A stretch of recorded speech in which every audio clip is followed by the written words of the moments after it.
क्या डॉक्टर रितु सिंह की और बीएसपी के साथ कोई खटास चल रही है? यही सबसे बड़े कपटी और मूवमेंट को डिरेल करना, बहुजन मूवमेंट को जो खात्मा पहुंचाने वाले ना, इस तरीके के दलितर और गंदे लोग होते हैं। बहुत बड़ी बर्बादी का रास्ता था। तो 2024 में उस टाइम पे तो एक माहौल था कि इंडिया गठबंधन, या तो बीजेपी को चुन लो या इंडिया गठबंधन को चुन लो। तो फिर अगर आपको एमपी ही बनना था तो आप इंडिया गठबंधन से क्यों नहीं चुनाव लड़े? Should I sit there and watch the show? बता पाएंगे कौन है? क्या आप किसी दूसरे संगठन की आप बात कर रहे हो, कोई संगठन बनाने की आप बात कर रहे हो? आप लेके कैसे चलोगे? क्या डॉक्टर रितु सिंह अकेला इस मूवमेंट को आगे लेके चलेंगे? मैं ये होने नहीं दूंगी इतनी आसानी से। पंजाब के लिए काम करूंगी, पंजाब से हूँ, पंजाब ग्राउंड वर्क किया, साइकिल पे चल के, ऑर्गेनाइजेशन बना के, दलित एमेंसिपेशन पे जो एक्चुअल काम होना चाहिए था वो कांचीराम की क्या ताकत होती है वो कांचीराम जी ने बताया। मूवमेंट कैसे खड़ी की जाती है वो कांचीराम जी ने बताया। सरकार से हक कैसे मांगे जाते हैं वो कांचीराम। राजनीति की वजह से आपका एक एंड गोल ये था कि 2024 का जब आपका जैसे जनरल को चुनाव तक आपको धरना खींचना था, और वो उसके बाद आपने जो है चुनाव ऐसे हैं जो लोग नहीं चाहते कि डॉक्टर रितु सिंह पार्टिसिपेट करे। कि अक्सर ऐसा चलता है कि बहुत जल्दी जल्दी इसको नेता बनना है, बहुत आगे तक जाने का इनके इसके अंदर कहते हैं ना, चमचों से सावधान और चमचा युग उन्होंने किताब लिखी थी। उन्होंने चमचों की जो असली औकात है ना, उस किताब में जो प्लेटफॉर्म होगा ये उन हीरोज को, अनसंग हीरोज को लेके आएगा सर, जिन्होंने साहब कांचीराम जी के साथ काम। कोई बात जो आदरणीय बहन जी से इस प्लेटफॉर्म के माध्यम से आप कुछ कहना चाहेंगे? सेम सिमिलर केस यहाँ पे भी मेरे साथ है, but I am very outspoken and I am very गुरु सतगुरु रविदास जी ने कहा, ऐसा चाहूं राज में जहाँ मिले सब इनको, छोट बड़े सब सम रहे, रवदास रहे, डरे नहीं। या तो हमारे पास बहुत कुछ हो जाओ, कुछ कौन रिसर्चर होते होते आप किस तरीके से किसानों के आंदोलन में जो है अपना योगदान देने पहुंच जाते हैं? अब आप वो भी जानना चाहते हैं क्या? और मास्कमैन के सवाल सच में काफी, मतलब मुझे नहीं पता था आप ऐसे सवाल मुझे से। क्या रितु सिंह ने नौकरी ज्वाइन कर ली? क्या उनको क्या कंपनसेशन मिला? इस कुर्सी पे आने के लिए आपको थोड़ा संघर्ष करना पड़ेगा आज। जय हिंद दोस्तों, सत श्री अकाल, आदाब, नमस्कार। भारतवर्ष में हो रहे अत्याचार, अन्याय बहुत हो रहा है, लेकिन उनमें से सबसे ज्यादा जो अन्याय होता है वो SC, ST, OBC, माइनॉरिटी और गरीब तबके के साथ किया जाता है। इनके हक की आवाज को दबाने के लिए बहुत सारे लोग आ जाते हैं, लेकिन इनके हक की आवाज उठाने के लिए बहुत कम लोग आते हैं। वही देश का चौथा स्तंभ जो मीडिया है, उसका काम है लोगों के हक की आवाज उठाना। वो अपना फर्ज भूल जाते हैं और राजनीतिक दबाव में या उद्योगपतियों के दबाव में आकर के इन लोगों के हक की बात करते ही नहीं है। लेकिन इस प्लेटफॉर्म से आपके हक, सच और हिस्सेदारी की बात की जाएगी। बाबा साहब ने जो मिशन चलाया था उसको मान्यवर काशीराम साहब जी ने घर घर पहुंचाने का काम किया था, और उस मिशन में जिन लोगों ने उनका साथ दिया था, उनके साथ काम किया था, उन लोगों का एक्सपीरियंस आप लोगों के साथ इसी प्लेटफॉर्म पर शेयर किया जाएगा। इसी के साथ बाबा साहेब और काशीराम जी के मिशन को आगे लेके जाने वाली, उनके रास्ते पर चलने वाली, संघर्ष करने वाली महिला आज हमारे इस मंच की पहली गेस्ट रहेंगी। आपका बहुत बहुत स्वागत है doctor Ritu Singh ji. Thank you, thanks for having me here on my platform. जी, मैंने सुना है आप काफी अटपटे जवाब देती हैं। मैं सच बोलती हूँ, अटपटा किसी को लगे डजंट मैटर टू मी।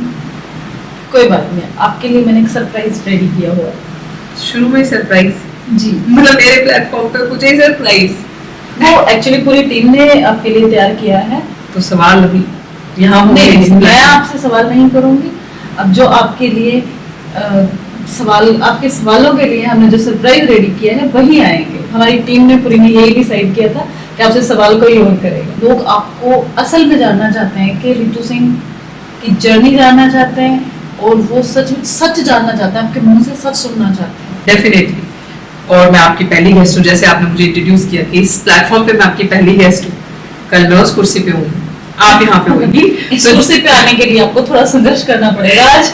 मैं संघर्ष करने के लिए तैयार हूँ, क्योंकि मैंने संघर्ष का ही रास्ता चुना। माही जी, मैंने कभी भी सॉफ्ट रास्ता नहीं चुना, क्योंकि जो मेरे महापुरुषों ने, मेरे बड़ों ने किया, मुझे ये लगता है कि जिंदगी में अगर कुछ करना है तो सबसे खूबसूरत एक रास्ता है वो है संघर्ष का, और उस रास्ते में ही सच्चाई, उस रास्ते में ही चलने का मजा है ना। दलाली, गुलामी तो हर कोई कर लेता है ना, that is easy option and everyone can choose that option. So I am all set and देखती हूँ कि आपके क्या सवाल आते हैं और आपकी टीम क्या सवाल करती है। आप मुझे ये तो बताओ, who is coming now? Maskman आ रहा है आपसे क्वेश्चन करने के लिए। This is complete cheating. Starting में no, it's not cheating ma'am. हमारी ये थीम थी और ये सबके लिए है, आपके लिए भी है, लेकिन शुरुआत आपसे हुई। Yeah, but this is rude and this is very shocking. But anyhow, me being me, doctor Ritu Singh कभी भी किसी के सवालों से डरती नहीं है, और इन लोगों ने बहुत स्मार्टली मेरे पे एक दाव खेला है। वो ये खेला है कि जो पोर्शन शो का एक पार्ट है कि जिसमें हमें बहुत शार्प कुछ ऐसे सवाल हैं जो मास्क मैन करेगा, जैसे अक्सर ऐसे सवालों से लोग डरते हैं, सच को नहीं देते, खासकर आई थिंक पॉलिटिशियंस, राइट। तो ऐसे सवाल जो कि एक पार्ट था शो का, और इन लोगों ने मुझ पे ही वो स्टार्टिंग में ही थोप दिया। But all set to go, मैं आप सबसे रिक्वेस्ट करती हूँ कि जरूर इस पार्ट को, इस पूरे शो को देखिएगा, और मैं देखती हूँ कितने आड़े टेढ़े कैसे सवाल ये लोग मुझसे करते हैं। तो सवाल आपने भी लिखे हैं? नहीं, सब उनका कमाल। चलिए, thank you. Bring it on, your mask man. जी। The mask man is really scary. By the way, I really like the look. मुझे लिटरली डर लग रहा है आपसे। Thank you madam. अभी सीधा सवाल पे आते हैं। But I should welcome you on my show. Thank you. सवाल का जवाब, सबसे पहला सवाल मेरा कि ऋतु सिंह से डॉक्टर ऋतु सिंह, और फिर डॉक्टर ऋतु सिंह दी एक्टिविस्ट, तो ये जो सफर आपका रहा है मैडम, इसके बारे में आप, जिन लोगों को नहीं पता आपके बारे में, तो एक बार आप इस सफर के बारे में जरूर बताएं कि ऋतु सिंह से डॉक्टर ऋतु सिंह दी एक्टिविस्ट तक का जो सफर है वो कैसा आपका रहा है। शुक्रिया आपके सवाल के लिए। ये बहुत ही इंटरेस्टिंग सफर रहा। ऋतु सिंह एक बहुत ही छोटे से टाउन में रहने वाली लड़की, और जिसके खुद के बड़े बड़े ख्वाब थे कि हाँ, अच्छा पढ़ना है, लिखना है, कुछ सरकारी बड़ी नौकरी करनी है, कुछ IAS करेंगे, क्योंकि हर एक छोटे घर के लोगों के बच्चों के यही सपने रहते हैं कि इसी तरीके से, क्योंकि आसपास के लोगों को देखते हैं और एक कॉम्पिटिटिव स्पिरिट आ जाता है कि देखो उनका बच्चा, उनका बेटा या उनके रिश्तेदार इतने लेवल पे पहुंच के बड़ी बड़ी यूनिवर्सिटीज में पढ़ रहे हैं। तो ऋतु सिंह का भी सपना ऐसा ही था कि उसको भी कुछ ऐसा ही करना है। और फिर बस ये सारी चीजें करते करते जब यूनिवर्सिटी में एडमिशन हुआ, दिल्ली यूनिवर्सिटी में, क्योंकि दिल्ली यूनिवर्सिटी का हम लोगों ने बहुत नाम सुना था, एशिया की बड़ी यूनिवर्सिटी है वो है अभी, या तो सबका एक सपना होता है कि दिल्ली यूनिवर्सिटी जैसी यूनिवर्सिटी में जाके पढ़े, JNU ऐसी यूनिवर्सिटी में। मैं अब की बात नहीं कर रही, मुझे नहीं पता आज का क्या, आज भी गांव देहात के बच्चे सपने लेते होंगे, लेकिन उस टाइम पे, आज से 10 साल पहले, 12 साल पहले, एक बड़ी अलग सी स्पिरिट रहती थी यूनिवर्सिटी की।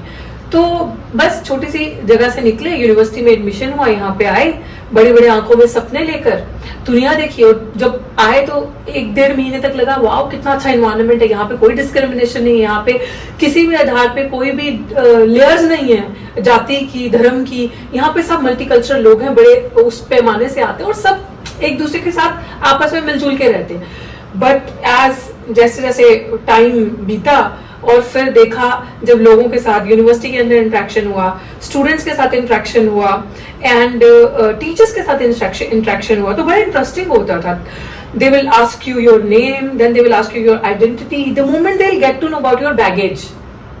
ये बहुत हैरान करने वाली बात है, जैसे उनको आपके नाम के आगे का हिस्सा पता चलता था। मेरे साथ तो बड़ा, मतलब सरनेम आपका पता चलता? जी, सरनेम सिंह, कौन से सिंह, नहीं आप कहाँ से हो, क्या हो, वो डिटेलिंग में जाना।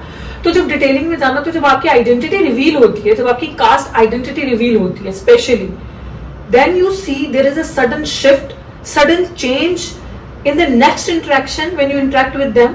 आप उनके साथ जब इंटरेक्ट करते हो तो आपको लगता है कि they are not the same जिनको आप कल मिले थे या परसों मिले थे, जिनसे आपने बात करी थी। या तो वो आपसे आंखें चुराएंगे, या they will stop interacting with you, वो आपसे बैठना पसंद नहीं करेंगे, बात करना पसंद नहीं करेंगे।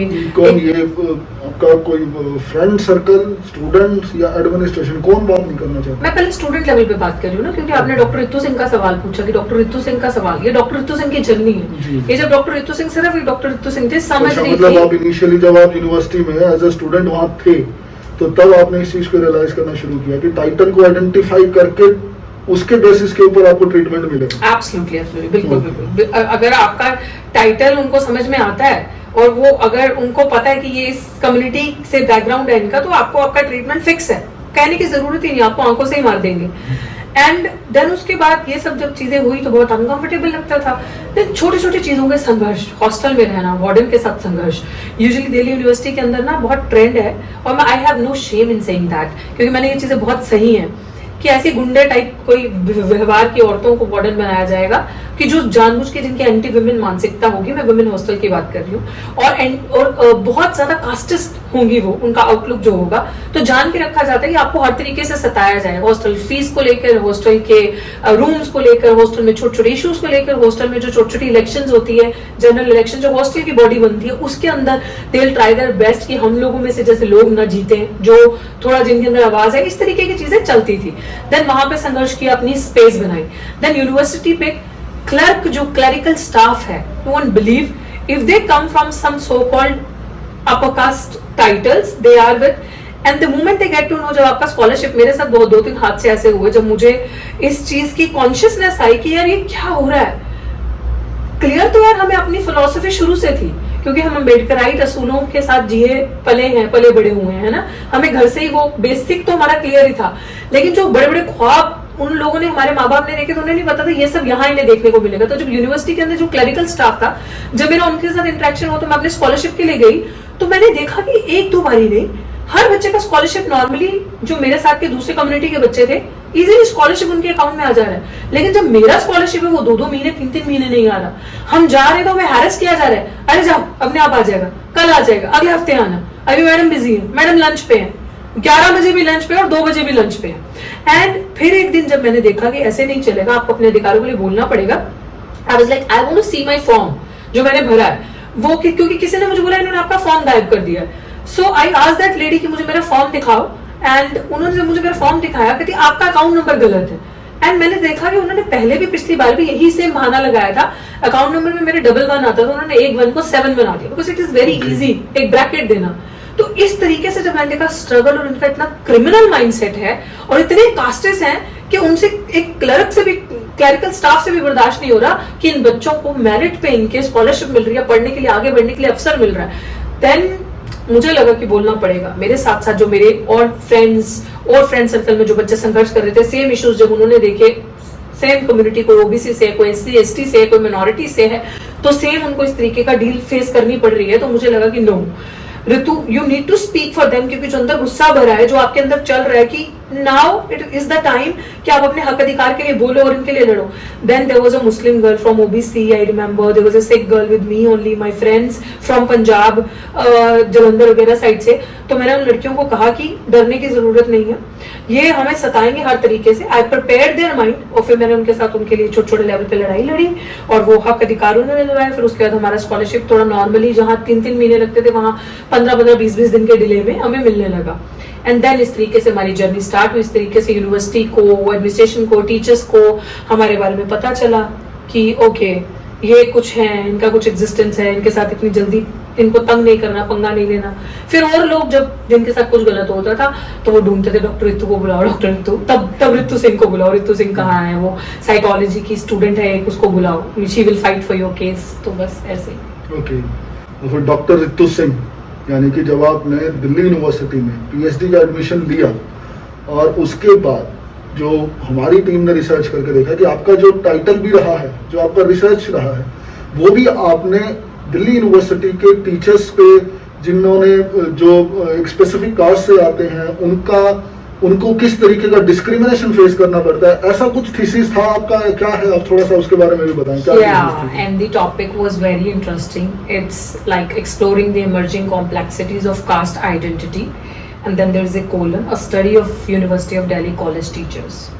So this is the complete title of my research, and वो बहुत interesting study था. I was always curious to know कि एक caste factor, one of the prestigious university, क्योंकि उस यूनिवर्सिटी में दिल्ली खास करके अगर बात करें तो खाली दिल्ली के लोग नहीं हैं, बहुत कम लोग होते हैं। तो बाहर के जितने भी बच्चे हैं तो मल्टी कल्चरल है, तो अलग अलग जगह से बच्चे जो हैं वो पढ़ने आते हैं। तो जब बच्चे पढ़ने आते हैं, different background, different religious background, different caste background, और हर एक तरीके का बच्चा वहां पढ़ रहा है, तो पढ़ा भी रहा है। जब वो पढ़ जाता है तो वो पढ़ाता भी, क्योंकि ऑब्वियसली जिस यूनिवर्सिटी से आप पढ़े हो, समहाउ यू फील कि मैं इसी यूनिवर्सिटी में वापस पढ़ाऊं भी।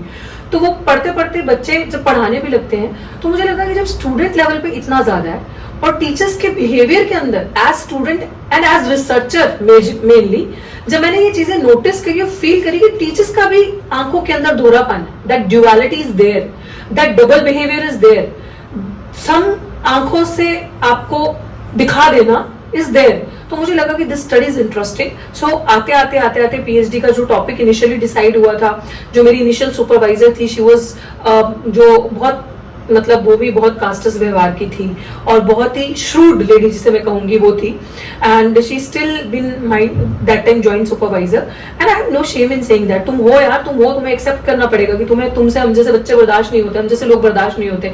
हम अच्छा कपड़ा पहन ले, बोल ले, हम इंटेलिजेंट हो, तो तुमसे बर्दाश्त नहीं होता, that is your problem, not my problem, and I will say it on डंके की चोट पे कि तुम ऐसे हो। एंड उसके बाद जब उनसे ये चीजें बर्दाश्त नहीं होती थी तो सडनली मुझे लगा कि टॉपिक को और थोड़ा क्रिस्प करने की जरूरत है, अब तो डिटेल में काम करना है, तो मैंने डिटेल में काम किया। इवेंचुअली जो मेरी सुपरवाइजर मुझे एंड में मिली, she was a very great and good lady, उनका बिहेवियर बहुत अच्छा था, और थ्रू आउट शी मतलब उनके अंदर एक जैसे कहते हैं ना एक इंस्टिंक्ट था थोड़ा दर्द वाला, तो वो समझती थी बात को, जो दिन के साथ मैंने अपना पीएचडी इवेंचुअली खत्म किया। बट फाइनली क्या हुआ, जब मैं अपनी स्टडी कर रही थी तो जो नैरेटिव आते थे इंटरव्यू में, जो हम इंटरव्यू लेने जाते थे, क्योंकि मेरा क्वालिटेटिव स्टडी है, तो जब मैं टीचर्स के पास यूनिवर्सिटी के कॉलेजेस में जाती थी, if you will read my thesis somehow you will start crying, कि वो टीचर्स कहती हैं कि किस तरीके से लोगों का बिहेवियर हमारे साथ चेंज होता है। Other people do not, Delhi university की टीचर्स, प्रीमियम कॉलेज की टीचर्स, दिल्ली यूनिवर्सिटी के कॉलेज की टीचर्स, कि लोगों का व्यवहार चेंज हो जाता है। टीचर्स के साथ बैठ के खाना नहीं शेयर करती हैं स्टाफ रूम में अलग से आपके साथ खाना खाएंगी। अगर कोई अच्छा सूट पहन के आ जाएगा तो आपके कपड़ों पे कमेंट किया जाएगा, आपके सूट पे कमेंट किया जाएगा, आपके हर एक चीज पे आपने छुट्टी ले ली उस पे कमेंट किया जाएगा, आप बहुत अच्छे से ड्रेसअप होके आ गए उस पे कमेंट, आप पढ़ा रही हैं उस पे कमेंट किया जाएगा, हर एक चीज पे आपकी आंखें रखी जाएंगी, as if you are alien, you are not a normal individual. So उनका जो दर्द था वो एक अलग तरीके का ऑल टुगेदर डिफरेंट एक्सपीरियंस था। तो उस चीजों को टैप करना और उन चीजों को एक उस चीज में लेकर आना कि किस तरीके से उनको एवरीडे घर से उठ के जाना, अपने फैमिली देखने, अपना बच्चे देखने, और यूनिवर्सिटी में एक चैलेंज के साथ कॉलेज के अंदर एंटर करना पढ़ाने के लिए कि अब पता नहीं मेरे पे क्या एक्शन लिया जाएगा, या मेरे पे कैसी आंखें रखी जाएंगी, या मुझे किस तरीके से टॉर्चर किया जाएगा।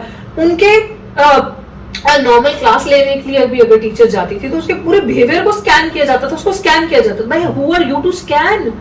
एंड देयर आर टीचर्स जो कहती हैं कि यार जब हमारा सिलेक्शन हुआ, हमारा तो कोई गॉड फादर नहीं अंदर बैठा हुआ, इनके तो पूरी लाइन लगी हुई है गॉड फादर की, इनके तो सरनेम से इनकी सेटिंग पहले ही हो जाती है, and this is what is happening today in Delhi university. और उस टाइम के एक्सपीरियंस जब मैंने 2019 में मैंने अपना रिसर्च खत्म किया था, immediately the moment I submitted my PhD thesis, I got an opportunity to teach, interview आया था, then I got an opportunity in the Daulat Ram college to teach. And आपने जो ये 2019-20 का जो जिक्र किया है, उस टाइम के पास जो आपका जो एक बहुत बड़ा आंदोलन जो पूरे भारत देश ने देखा, पूरे इंटरनेशनल लेवल तक का वो धरना गया था, जिसको हम जानते हैं किसानी आंदोलन के नाम से जी। तो उस टाइम पे भी कहीं ना कहीं आपका पार्टिसिपेशन एज अ रिसर्चर होते होते आप किस तरीके से किसानों के आंदोलन में जो है अपना योगदान देने पहुंच जाते हैं? ये तो मतलब बड़ा इंटरेस्टिंग सवाल आपने पूछा है, क्योंकि अभी जिक्र आपने जो किया कि आप तो दिल्ली यूनिवर्सिटी के स्टूडेंट्स थे, वहां से आपने जो है दिल्ली यूनिवर्सिटी का पीएचडी का एडमिशन लिया, वहां पे टीचर्स के ऊपर आप रिसर्च कर रहे थे, कास्टिज्म के ऊपर, या उनका जो जिस तरीके का बिहेवियर रहता है, वहां से उस टाइम के दौरान all of sudden doctor Ritu Singh जो है, उस टाइम तक रितु सिंह जो है वो किसानी आंदोलन में जाके वहां पे उनके सामने नजर आती है। उसका क्या कारण रहा और क्या आपका एक्सपीरियंस रहा? कौन सी ऐसी चीज थी जो आपको यूनिवर्सिटी से सीधा किसान आंदोलन लेके चली? आप जिस प्लेटफॉर्म पे बैठे हैं, आई वेलकम यू। गल हक सच ते हिस्सेदारी, दैट्स इट। आप जब बहुजन विचारधारा को पढ़ेंगे ना, खासकर जब आप पंजाब को समझेंगे, तब आपको पता चलेगा बीइंग सिख मतलब क्या है। सो रितु सिंह अपनी डोमिनेंट आइडेंटिटी जो है वुमेन, एंड जिस परिवार से आती है सिख, और बहुजन विचारधारा जो मेरे मानव साहब कांचीराम जी की रही, बाबा साहेब भीमराव अम्बेडकर जी की रही, उसे नहीं भूल सकती। एंड एक वॉरियरशिप जो मेरे अंदर गया, जो एक स्ट्रेंथ देखते हो जो रेडिएट करती है मेरे अंदर, वो हमेशा से जो मैंने अपने पेरेंट्स को सुना है कि हमारा जन्म, हमारी चीजें अपनों के लिए हुई नहीं, कभी अपने लिए तो हम लड़े ही नहीं, अपने सेल्फ के लिए तो हमने सोचा ही नहीं, सेल्फलेस। और हमेशा अगर कोई कष्ट में है, कोई दुखी है, कोई लड़ रहा है, तो अगर उसकी आवाज आप पहुंचा सकते हो किसी भी तरीके से, whatever little you have, तो शेयर करो, दो। तो the moment I got to know कि किसान आंदोलन में मेरे भाई, मेरे बड़े, मेरे बुजुर्ग पंजाब से चल के वहां पहुंचे हैं, throughout Haryana, Rajasthan, other state से भी थे, but when it comes to Punjab, you can't control your emotions, you have to be there, and मुझे बहुत संगठनों ने वहां से कॉल किया था, क्योंकि आई वॉज दैट टाइम में पॉपुलर वॉइस। उस टाइम पे हम लोग बहुत ऑलरेडी एक आइडेंटिटी थी हम लोगों की एज स्टूडेंट्स, एक्टिविस्ट ऑल्सो, कि हम लोग जाते थे, हर एक की आवाज उठानी। टीचर्स के भी अगर धरने होते थे तो टीचर्स भी हमें डीयू में एडॉक के 13 पॉइंट रोस्टर का धरना बहुत बड़े लेवल पे इंटरनेशनल लेवल पे या तो उन्होंने भी जब 200 पॉइंट रोस्टर को हटा के 300 पॉइंट रोस्टर इम्प्लीमेंट कर रहे थे तो उन्होंने भी हमें बुलाया था कि आप आओ हमारे साथ इस मूवमेंट को, इस एजुटेशन को ज्वाइन करो। तो उस टाइम पे हम उनके साथ भी खड़े थे। That was also talk of 2019 only.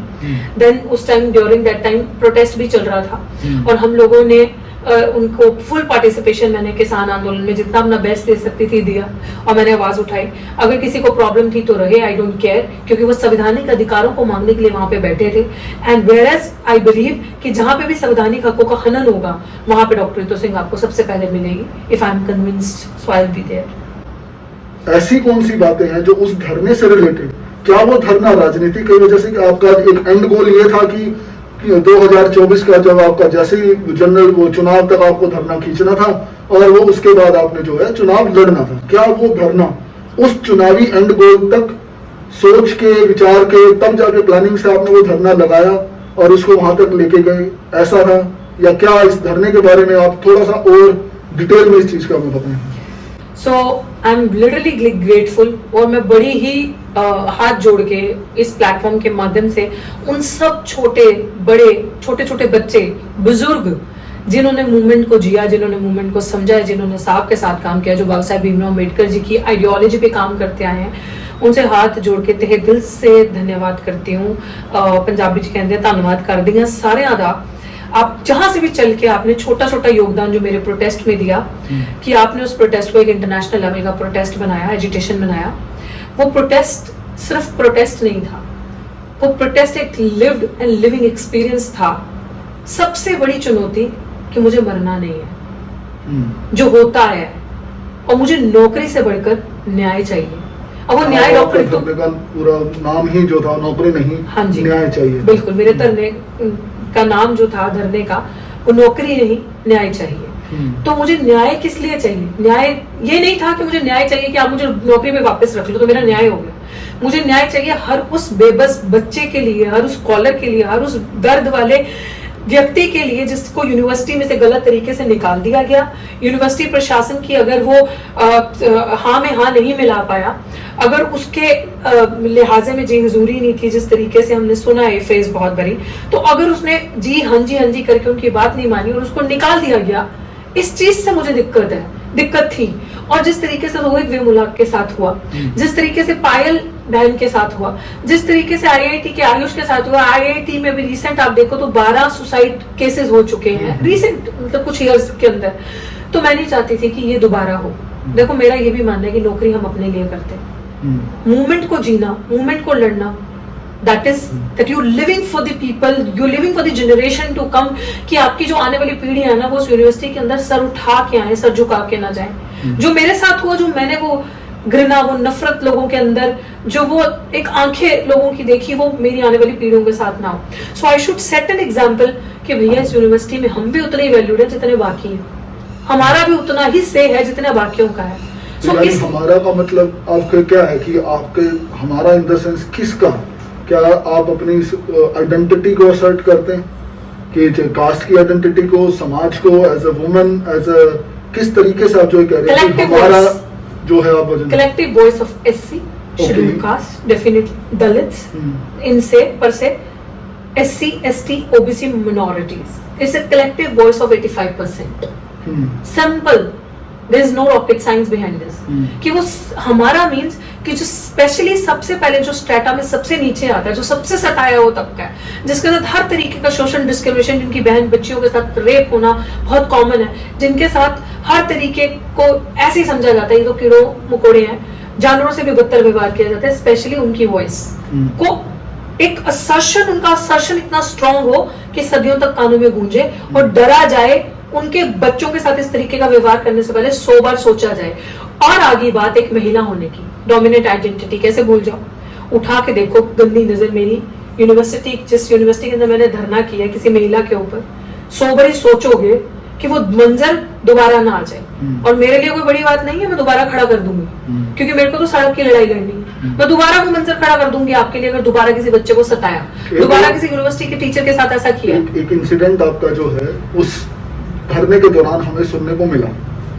कोई बच्चा था, मैं नाम नहीं लूंगा उसका, वो एक दौलतराम कॉलेज का ही स्टूडेंट थी, उसी कॉलेज की स्टूडेंट थी। वो आपके प्रोटेस्ट में आके आपका समर्थन करती है और वो कहीं ना कहीं पब्लिकली प्रेस में या किसी तरीके से जो है वो कॉलेज की यूनिवर्सिटी के एडमिनिस्ट्रेशन को पता चल जाता है कि वो भी प्रेजेंट में स्टूडेंट हैं और आपके उसमें धरने में आपको सपोर्ट करने के लिए आ जाती हैं। और उसके बाद यूनिवर्सिटी और जो कॉलेज था आपका दौलतराम कॉलेज, उसके प्रिंसिपल ने कहीं ना कहीं उसको एक हैरेस करने की, टारगेट करने की कोशिश की गई थी। ऐसा क्या ये सच है या ये सिर्फ एक मनगढ़ंत कहानी है जो बनी थी, या क्या है इस No, no, no. That was a complete fact, and because she is a criminal lady, criminal mindset, so definitely उन्होंने उसको सताया, तंग किया, धमकियां पहुंचाई, बच्चों से मैसेजेस पहुंचवाए, बाकी जो उसके टीममेट्स थे, और उस बच्ची का जो मनोबल था वो तोड़ा गया और उस बच्ची को हमें ही सेव करना था। तो ऑब्वियसली मैं उनके साथ अगर कुछ भी होता तो खड़ी रहती, मेरे होते तो मैं किसी के साथ कुछ गलत होने नहीं देती। तो बट स्टिल हाँ, उसको प्रेशराइज किया गया, देन हमने उसको मना कर दिया कि आप अभी मत आओ। तो because I think second year की छात्रा थी वो, तो इसलिए हम लोगों ने उनको सेफ जोन में लाने के लिए सोचा, और ये बिल्कुल सही बात, ऐसा हुआ। ऐसा डराने धमकाने की बहुत कोशिश की गई प्रोटेस्ट के अंदर। आप स्टूडेंट की बात कर रहे हो सर, स्टूडेंट तो भी बच्चा है, प्रोफेसर्स को डराया गया। अब क्या बात कर रहे हैं, प्रोफेसर कौन दिखा आपको मेरे धरने पे? इक्के दुक्के 4-5 प्रोफेसर दिखे होंगे जो खुद से ताए हुए थे, जिनके साथ खुद कुछ ना कुछ हो रहा था, तो वो आपको मेरे प्रोटेस्ट पे दिखे होंगे। I am thankful to them कि वो आए, उन्होंने ज्वाइन किया, एंड आई रियली, मतलब मैं उनका हमेशा के लिए, मेरे दिल में उनके लिए एक इज्जत मान सम्मान बना रहेगा, क्योंकि उनके साथ उन्होंने भी बहुत संघर्ष किया, जो लोग आपको मेरे प्रोटेस्ट पे दिखे होंगे। तो कुछ ही चंद प्रोफेसर थे जो आए और उनको भी धमकाया गया, उनको भी डराया गया। और बाकी डराना धमकाना तो एक बात है, मतलब ये कि यूनिवर्सिटी से कोई भी आपको सपोर्ट करने आया उसको धमकाया, बिल्कुल धमकाया नहीं, वो आए धमकाया गया। कुछ डरपोक भी तो है, ऐसे कैसे आपको कोई धमकाने का? स्टूडेंट्स नहीं देखे आपने मेरे साथ, बच्चे नहीं देखे आपने मेरे साथ? अरे जमीर भी कोई चीज होती है। उस कुर्सी पे बहुत बच्चे थे जो आपके उस कुर्सी पे दिल्ली, उनमें से आई थिंक कुछ बच्चों के साथ अटैक भी हुआ, बहुत सारी चीजें वो आपके लंबे। I'll come to that, I'll cover that also। Professors की बात चल रही थी, तो जमीर होना चाहिए। जब जमीर मरा हो तो आप कुछ नहीं कर सकते। तो जब जमीर ही आपका जिंदा नहीं है, जब आप सोशल जस्टिस पे, अभी इन प्रोफेसर्स को जो दिल्ली यूनिवर्सिटी में जिनकी मैं बात करती हूँ, कुछ पॉलिटिकल साइंस डिपार्टमेंट में भी हैं, अगर इन प्रोफेसर्स की मैं उनको मैं सुनती थी एज स्टूडेंट, जिनकी मैं फैन थी, तो मैं देखती थी यार सोशल जस्टिस पे अगर कोई मौका दे इनको बोलने के लिए, तो 1-1, 2-2, 3-3 घंटे बिना पानी पिए एक साथ बोल जाएंगे, क्योंकि वहां पैसा मिलता है बोलने का, टीएडीए मिलता है आने जाने का, तो वहां पे पब्लिसिटी मिलती है। लेकिन जब भी सोशल जस्टिस को धरातल पे इंप्लीमेंट करना है, जमीन पे आना लड़ने के लिए, तो सामने नहीं आएंगे। Practically they are zero. So teaching and preaching कुछ और, प्रैक्टिकलिटी जीरो कुछ और। सो ये दोहरे चेहरे मैंने उनके देखे। अरे डर कैसा यार? डर नहीं है, दलाली है। आरएसएस की चाटुकारिता करनी है, भाजपा की चाटुकारिता करनी है, क्योंकि खुद को नौकरी मिल गई है, बच्चे को सेट करना है, बीवी को सेट करना है, बीवी के रिश्तेदारों को, जीजा गोजाली को, बहन को, यही तो सब चलता आ रहा है। और जमीर तो बिक चुका है ना। बाबा साहेब को इन्होंने सिर्फ तस्वीर पे टांग दिया, फोटो पे। बाबा साहेब की आइडियोलॉजी जो थी उसको तो खत्म करके मार के लोग आगे आए हैं। This is what is happening. अपनी जो पे बैक टू सोसाइटी है, now it is only pay back to family and पे बैक टू पेट। अपने पेट को खिलाओ, तगड़े हो जाओ। आपके बच्चे मर रहे हैं, आपके बच्चे कट रहे हैं, आपके बच्चे सुसाइड कर रहे हैं, डजंट मैटर। ये डॉक्टर रितु को पसंद नहीं था, तो डॉक्टर रितु ने इसीलिए वो धरना जो आपने देखा, मजबूत अडिग अटल होकर उस धरने पे अपनी आवाज उठाई, उस धरने पे नीली क्रांति करी। मेरे साथ साथ जो आपने लीडिंग फेसेस मेरे प्रोटेस्ट पे देखे थे, उनमें से एक जो लीडिंग फेस था आशुतोष की, जिसकी मैं बात करूं, उसके ऊपर एसिड अटैक हुआ था, आपने देखा।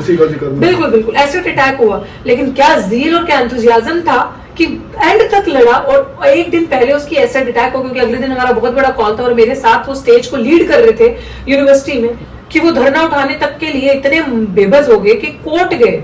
और झूठी खबरें, पहले तो 10-5 जो वहां के आसपास के कैंपस के कॉलेजेस के प्रिंसिपल थे, उनसे उन्होंने क्या किया, साइन करवाई यूनिवर्सिटी ने कि आप साइन करो कि ये डॉक्टर रितु यूनिवर्सिटी के इतने एरिया के पास नहीं दिखनी चाहिए। समझ रहे हैं आप बात? यूनिवर्सिटी जो डॉक्टर रितु सिंह दिल्ली यूनिवर्सिटी के कैंपस में ना आए। हाँ, यूनिवर्सिटी के कैंपस के इतने एरिया में, मतलब कुछ डायमीटर्स वगैरह थे जो उन्होंने वहां पे मेजर किया था, पूरा कोर्ट में पूरा एरिया बना के दिया था। पीसफुल प्रोटेस्ट कर रहे थे वहां पर। तो मैं तो, जो अशांत लोग कैसे बर्दाश्त करेंगे पीसफुल प्रोटेस्ट को? वो तो चाहते थे प्रोटेस्ट उग्र हो, तो वो डंडाबाजी उनके पास अगर प्रोटेस्ट हमारी तरफ से पीसफुल नहीं होता तो वो तो हमें कब का उठाते होते, कब का। वो तो अरे यार, पीपल विद क्रिमिनल माइंडसेट, उनको तो शस्त्र उठाने में, हथियार उठाने में 2 मिनट नहीं लगते ना गरीब के लिए, तो वो तो 2 मिनट में कर रहे थे। प्रोटेस्ट पीसफुल था, इसलिए उनको लगा कि हमारे से तो बात नहीं बन रही, कोर्ट से ऑर्डर लेके आते हैं, कोर्ट हमें ऑर्डर देगा डंडा मारने का, फिर देखो हम इनका क्या हाल करते हैं। बट कोर्ट में जब वो लोग गए तो कोर्ट ने बैश किया, जज ने उनकी एक भी नहीं सुनी। आपकी वो वीडियो जब आप आई थिंक उस टाइम के बाद वो पब्लिक डोमेन में वीडियो डाली थी कि कोर्ट का क्या रवैया एग्जैक्टली, था। कोर्ट ने कहा कि आप इतना खतरनाक ऑर्डर मुझसे लेने आ रहे हैं कि तो मैं क्या ऑर्डर दे सकता हूं? अभी दिल्ली यूनिवर्सिटी का धरना उठने के बाद, क्या अगर मैं स्पेसिफिकली धरने की स्पेसिफिक बात करूं, तो क्या आपके हिसाब से आपके उसमें न्याय मिल गया, या वो लोग अभी भी बहुत सारे आपके सोशल मीडिया प्रोफाइल पे अगर बात करें तो टीम ने पूरा रिसर्च करके दिखा, आप कहते हो तो मैं दिखा सकता हूँ, आप उसमें कमेंट्स पढ़ेंगे तो उसमें वो सारे लोग जिन लोगों ने आपके साथ प्रोटेस्ट में आपका समर्थन दिया था, और एक टाइम के बाद जब आप धरना उठा लिया गया, उठाने के बाद आपका जो है, आप 2024 का लोकसभा का जो चुनाव था वो लड़ने के लिए आप चले गए, और बहुत से जो समर्थक लोग थे उनके पास जो उस कमेंट के माध्यम से जो हमने चीजें देखी हैं, पढ़ी हैं, वो उन तक वो इन्फॉर्मेशन कि आज की डेट में, जब ये आज हम पॉडकास्ट भी रिकॉर्ड कर रहे हैं, आज तक भी इसी पॉडकास्ट के माध्यम से मैं चाहता हूं कि उन कमेंट्स का जवाब जो है वो आप दें कि अभी प्रेजेंट में दिल्ली यूनिवर्सिटी वाला जो धरना लगा था, दौलत राम कॉलेज का जो डॉक्टर रितु सिंह का केस था, उसका आज की स्थिति में क्या स्टेटस है? क्या रितु सिंह ने नौकरी ज्वाइन कर ली? क्या उनको क्या कंपनसेशन मिला? कुछ हुआ या क्या कहानी है अभी? क्योंकि धरने के बाद से आपने कोई भी इस तरीके का अपडेट जो है अभी तक जो है लोगों तक नहीं पहुंचा। अपडेट देखो, सबसे पहली तो बात है, इंडियन जुडिशियल सिस्टम एक ही स्ट्रेटेजी पे काम करता है, तारीख पे तारीख, तारीख पे तारीख। तो आपको, आप आज जा रहे हैं कोर्ट में तो आपको अगले 3 महीने की तारीख, 4 महीने की तारीख दे दी जाएगी। जब आप 4 महीने के बाद कोर्ट के अंदर जाएंगे तो जज नहीं होगा, तो जब जज नहीं होगा तो रीडर जो होगा वो आपको डेट देगा, अगले 4 महीने की डेट नहीं है। तो आप कैसे एक्सपेक्ट करते हैं जस्टिस आपको जल्दी से मिल जाए? धरना क्यों लगाया था? मुझे 1.5 साल लग गए सर एफआईआर करवाने में, एफआईआर करवाने के अंदर लिए, जो कि एक्ट कहता है कि 2020 में आपकी नौकरी गई, जहाँ तक मैंने देखा है आपका जब से शुरू हुआ था। बिल्कुल। और एफआईआर आप कब हुई आपकी? मेरी एफआईआर हुई 1.5 साल बाद। It is a talk of 2023 और 22 2022 या 2022 में एफआईआर हुई। ओके। तो 1.5 साल जो था टाइम वो मुझे लग गया 22 में, मेरा 22 में मेरे एफआईआर हुई केस की। तो आप कैसे बात करते हैं कि जो एक्ट कह रहा है कि 48 घंटे के अंदर एफआईआर होनी चाहिए, उस एफआईआर को करवाने के लिए एडी चोटी का जोर लगा लिया, घिस गए मेरे तलवे पैरों के कि मेरी एफआईआर लॉन्च करो। जब एफआईआर हुई रजिस्टर्ड, उसके बाद इन्वेस्टिगेशन करने में 1 साल हो।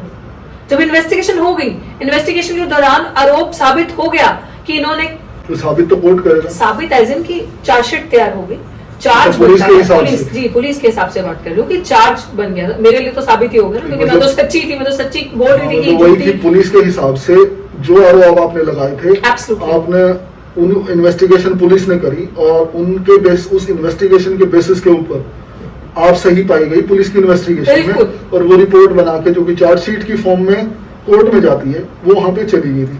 तो जब उन्होंने पुलिस ने लिख दिया कि वो आपके सबूत जो भी आपने दिए उनके हिसाब से, पुलिस के हिसाब से, इन्वेस्टिगेशन के हिसाब से जो आप बता रही हैं, जो आपने ड्यूरिंग द प्रोटेस्ट भी कई बार कुछ चीजों को हाईलाइट किया था कि वो उन्होंने चार्जशीट तो जमा करा दी, लेकिन उसके बाद जो कानूनी कार्रवाई होनी चाहिए थी, तो अगर उन्होंने मान ही लिया सारा कुछ पुलिस वालों ने, तो फिर आपको धरने लगाने की क्या जरूरत पड़ गई थी? मान लिया पुलिस वालों ने, क्या मान लिया? पुलिस वालों ने अरेस्ट किया। नहीं, आप ही तो कह रहे हो कि वो जो एविडेंस आपने दिए, जो आरोप आपने लगाए, वो दोनों मैच कर गए, और पुलिस ने जो है चार्जशीट की फॉर्म में कोर्ट में जमा करा दिया। तो सुनिए तो सही, आगे आगे तो सुनिए, मुझे बोलने तो दिया। पुलिस ने कोर्ट में जमा करवाया, पुलिस को अरेस्ट करना चाहिए था। चार्जशीट, जब पुलिस को पता चल गया कि चार्ज फ्रेम हो गया है, जो मैं कह रही हूँ अक्यूज्ड के खिलाफ, कंप्लेनेंट जो कह रहा है वो फ्रेम हो गया, वो सारे सबूत में ही गए, और जो मैंने चीजें कही उसके बेसिस पे आपने एक नहीं 2 चार्जशीट बना दी, आपने जमा करवाई कोर्ट में। उससे पहले आपको उसको अरेस्ट करना चाहिए था, फिर आप चार्जशीट कोर्ट में लेके जाते। तो जब चार्ज लग गया, आप अरेस्ट नहीं कर रहे, और आप कोर्ट में क्या रीजन दे रहे हैं अरेस्ट नहीं करने का? कि एक बहुत बड़े प्रेस्टिजियस कॉलेज की प्रिंसिपल है, इसलिए हम अरेस्ट नहीं कर रहे। ये कारण उन्होंने लिखा? जी, लिख के दिया चार्जशीट के अंदर। जब हमने कोर्ट में ये चीज कही, आप कैन यू आपको- believe that it is a written document कि बड़े कॉलेज की प्रिंसिपल किसी का गला काट देगी, किसी की नौकरी काटेगी, किसी की जिंदगी काटेगी, किसी के करियर के साथ खेल देगी, और वो करती आ रही है। उसका पास्ट रिकॉर्ड देखो, जिस कॉलेज में वो क्रिमिनल थी और वो करती आ रही है, तो आप चुप करके बैठे रहोगे? आप बर्दाश्त करते रहोगे? आप अपने हक के लिए लड़ोगे नहीं? आप यूनिवर्सिटी एडमिनिस्ट्रेशन को कहोगे नहीं कि आपने एक ऐसे आरोपी चार्जशीटेड एम्प्लॉय को अभी भी प्रिंसिपल बना के रखा हुआ है, इट मींस आपका संरक्षण है उसको। सो मेरे जैसा इंसान धरना नहीं करता तो क्या करता? अपनी बात को मनवाने के लिए, सुनाने के लिए, लोगों को जागरूक करने के लिए कि जब इतना सारे ठोस सबूतों के साथ भी जब मेरा केस इस लेवल पे है कि आप सीधे उसको, आरोपी को अरेस्ट करके सलाखों के पीछे छोड़ सकते हो, and you are not doing it. और रही बात इंटरेस्टिंग कि जो लोग ये चीज जानना चाहते हैं, और बहुत सारी चीजें मैं भी सोशल मीडिया पे सुनती हूँ, या मैं किसी का फोन आ जाता है, मैडम हमने सुना आपको जॉब मिल गई। मैंने कहा पहले ये बताओ जिससे सुना उसको बोलो मुझे भी सुनाए, आपका सोर्स ऑफ इन्फॉर्मेशन क्या है कि मुझे भी पता चले जॉब मिली, कहाँ मिली, किसको मिली। डॉक्टर रितु की लड़ाई भाई, आज आखिरी बात बता रही हूँ, नौकरी की नहीं थी, जॉब की नहीं थी। अगर आपके जमीर को नहीं समझ में आती, अगर वो बौखलाया हुआ है, तो मेरा टाइटल पढ़ते आप वहां पे। ये लड़ाई हक हिस्सेदारी की थी, ये लड़ाई सच की थी, ये लड़ाई अपना असर्ट करके आइडेंटिटी को, अपने चीजों को क्लेम करने की थी कि अरे हल्के में मत समझो हमें। सो उनको ये चीज बताना है कि अभी तक जब से धरना हटा है, हम पे जो FIRs भी हुई, अभी तक मेरे कोर्ट केस की एक भी तारीख ढंग से नहीं हुई कि जिसमें जज बैठा हुआ, आर्ग्यूमेंट हुआ हो। किसी तारीख पे जज नहीं आ रहे, किसी पे आ रहे हैं तो उस दिन बहस नहीं हुई, उस दिन पुलिस वाले एक तारीख पे डॉक्यूमेंट नहीं लाए थे, और उस पे वो सुनवाई ही नहीं उस तरीके से कि जो उनको कहा गया था कि ये सबूत आप ये चीजें लेकर आएंगे, वो आए ही नहीं। उन्होंने आनाकानी करी। ऑर्डर भी अगर आप पढ़ेंगे तो उनको कहा गया है कि कोर्ट में पेश करें वो सारी चीजें। सो आप ये देख के चले कि ये कोर्ट का सिस्टम है। सवाल आपसे कि क्या ये राजनीति अगर ऐसा था तो क्या आपने चुनाव लड़ने के लिए ये प्रोटेस्ट लगाने का सोचा, प्लान इतना लंबा किया? ये बड़ा इंटरेस्टिंग सवाल है। ये चुनाव लड़ने के लिए बिल्कुल भी नहीं था, लेकिन मुझे पर्सनली ये चीज ऐसी लगी कि जितनी सड़क पे तो मैं मजबूत हूं, और सड़क पे तो मैं हुई, आज भी, कल भी, किसी भी लेवल पे पहुंच के मैं सड़क नहीं छोड़ूंगी, क्योंकि सड़क से संसद तक जाने का एक मात्र रास्ता है कि आपकी सड़क मजबूत होनी चाहिए। और मुझे ये लगता है कि कल को उस टाइम पे जब दौरान आप जो जिसको राजनीतिक आप कह रहे हैं कि क्योंकि इलेक्शन के बाद मैंने पॉलिटिक्स में आई और मैंने इलेक्शन लड़ी, बिल्कुल भी ऐसा नहीं था। मुझे ये लगता है कि मुझे उस टाइम पे लगा कि अगर मैं सड़क पे इतनी मजबूत हूँ और जब मेरे हाथ में कलम की ताकत होगी तो मैं कितनी डबल मजबूत होंगी। मैं अपने लोगों का लार्जर वे में भला कर सकती हूँ, अपने लोगों को लार्जर तरीके से, वो जो आवाज मैं उनसे मांग रही हूँ, तब मैं और मजबूती से लिखित रूप में वो चीजें कर सकती हूँ, वहां पे चेंज कर सकती हूँ, अपने आपको 60 और 10 लोगों का सपोर्ट मिल सकता है। तो अगर So this आपको was- तो अगर संसद जाने का रास्ता था तो 2024 में उस टाइम पे तो एक माहौल था कि इंडिया गठबंधन, या तो बीजेपी को चुन लो या इंडिया गठबंधन को चुन लो। तो फिर अगर आपको MP ही बनना था तो आप इंडिया गठबंधन से क्यों नहीं चुनाव लड़े? देखिए, मुझे नहीं पता आप कितना समझते हैं इस चीज को।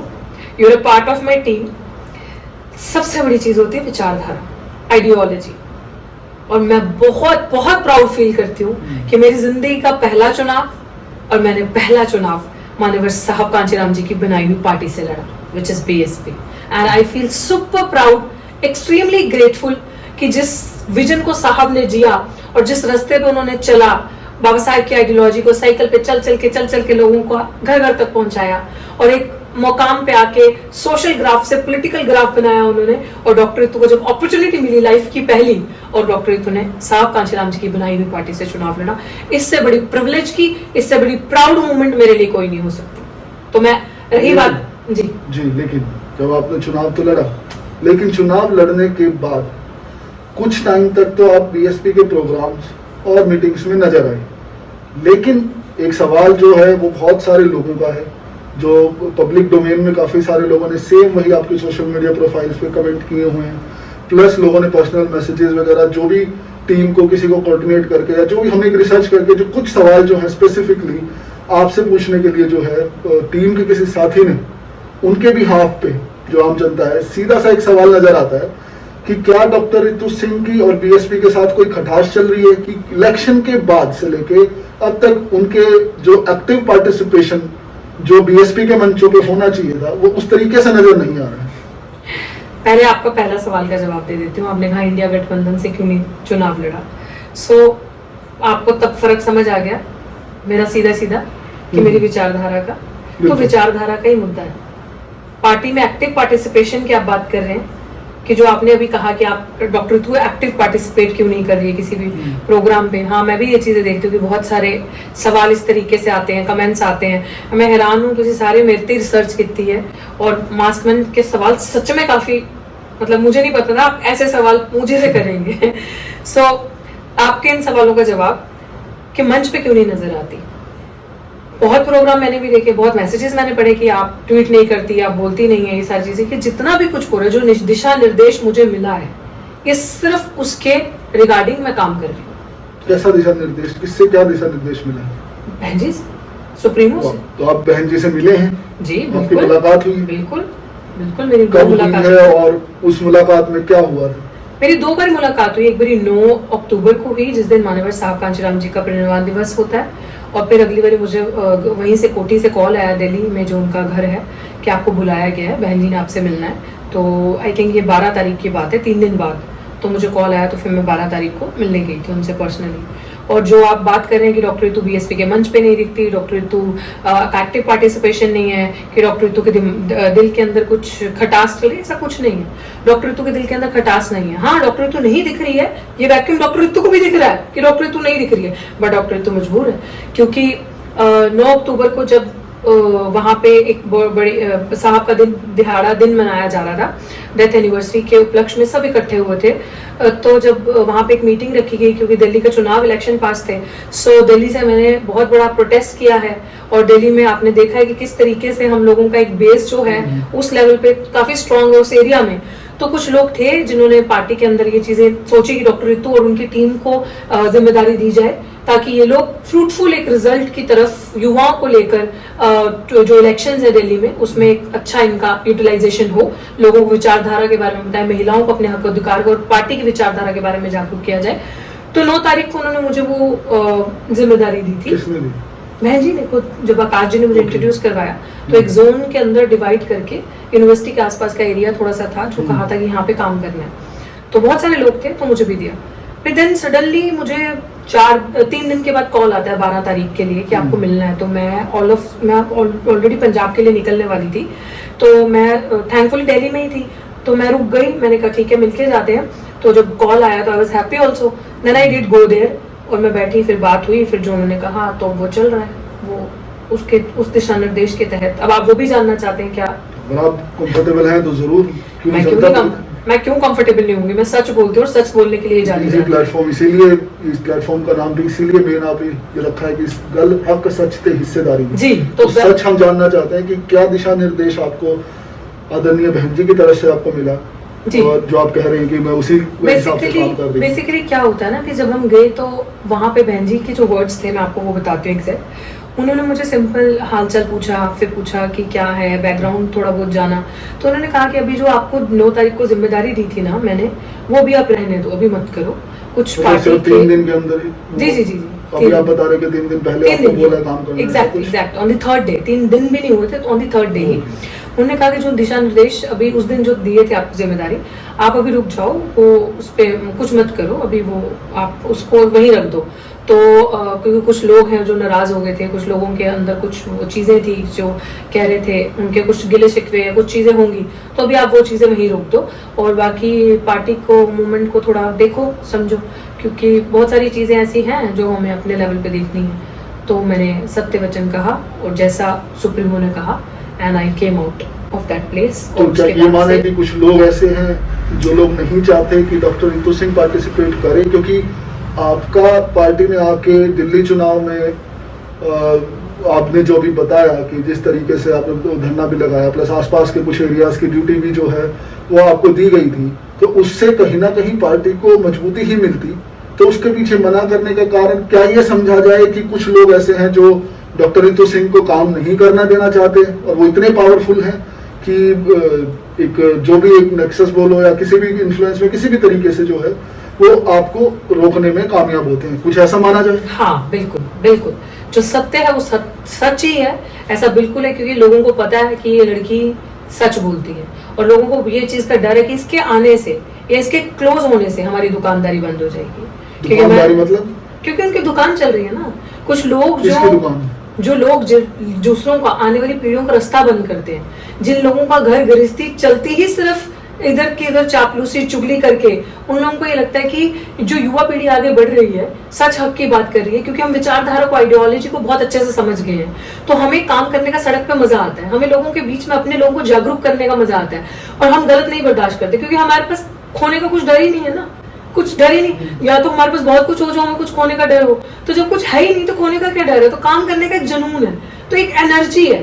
तो ऐसे लोगों को जिनका घर गृहस्थी, जिनका जीवन ही छल कपट करके, इधर की बात उधर करके, इधर से मतलब जुगाड़ करके चलना और डिरेल मूवमेंट को डिरेल करना, नीचे लोगों को, जो लोग धरातल पे काम कर रहे हैं उनको मिसगाइड करना, उनसे अच्छे से पेश नहीं आना, या वॉट एवर। कि मैं नहीं कह रही, अगर आप जो इससे आकाश जी की अगर आप स्टेटमेंट सुनेंगे, नेशनल कोऑर्डिनेटर जो अब चीफ नेशनल कोऑर्डिनेटर, जिससे पहले नेशनल कोऑर्डिनेटर, जब उनकी आप बात सुनेंगे, उन्होंने भी एक अपने इंटरव्यू में ये बात कही है कि जो ग्राउंड रिपोर्ट का वर्कर है उसको दिक्कत होती है, तकलीफ होती है, उसकी बात ढंग से ऊपर तक नहीं पहुंच पाती। तो जो मिडिल लेवल वर्कर है उन्हें तंग करते हैं, वो डिमांडिंग भी होते हैं, वो तंग भी करते हैं, उन्हें मिसलीड भी करते हैं। तो मुझे ऐसा लगता है कि सेम सिमिलर केस यहाँ पे भी मेरे साथ है, but I am very outspoken and I am very bold, क्योंकि डॉक्टर रितु को बनाने वाला कोई XYZ नहीं है। डॉक्टर रितु अगर आज डॉक्टर रितु के मुकाम पे बैठी है, और डॉक्टर रितु अगर आज किसी भी लेवल पे, मैं कहती हूँ बहुत छोटा सा level, what ever little I have achieved, कि बहुत मेहनत से, उसी सच से, उसी साहब के दिखाए हुए रास्ते पे, बाबा साहब का जो मिशन, बाबा साहब की जो कट्टर, जिसे मैं कहती हूँ आइडियोलॉजी थी, कट्टर आइडियोलॉजी क्या होती है? इंसानियत की। वो इंसानियत की आइडियोलॉजी पे कि किसी के साथ बुरा नहीं, गलत नहीं, ठगना नहीं, किसी को किसी के साथ बेईमानी नहीं करनी, that I have implemented as it is.